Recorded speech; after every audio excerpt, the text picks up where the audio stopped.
আজকে দুপুর থেকে আবার চাঞ্চল্য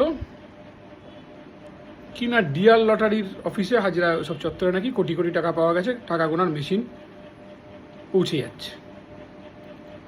তো বাংলার মানুষ তো এতে অভ্যস্ত হয়ে গেছে নাকি, মানে ডিয়ার লটারি সবচেয়ে বেশিবার যে পেয়েছিল কাগজে, আমিও বিজ্ঞাপন দেখেছিলাম, তার নাম কি, তার নাম সে বাংলার বাঘ, আমি বলিনি, পিসি বলেছিল, বাংলার বাঘ অনুব্রত।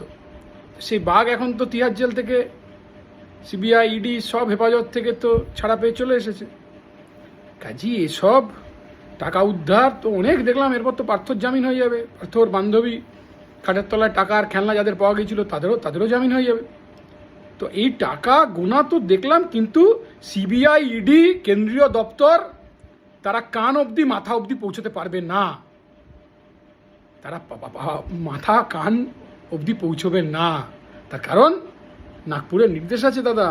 কাজেই এইসব চাঞ্চল্য ছড়িয়ে মিডিয়ার একটু টিআরপি বাড়বে, কিন্তু এরকম টাকা যারা সবচেয়ে বেশি, অনুব্রত থেকে শুরু করে বেশি ভাইপো প্রাইভেট লিমিটেড কোম্পানি, নেতা মন্ত্রী আমলারা যারা সবচেয়ে বেশি ডিয়ার লটারির মাধ্যমে, অন্যান্য মাধ্যমে বিভিন্ন সেল কোম্পানি খুলে যারা কালো টাকাকে সাদা করেছে, তাদের কাছ থেকে, তাদের থেকে অ্যারেস্ট করে মন্ত্রী, এমএলএ, এমপি, কাউন্সিলরদের অ্যারেস্ট করে সিবিআই ইডি মূল মাথায় পৌঁছতে পারবে না, সেটা আমরা জানি।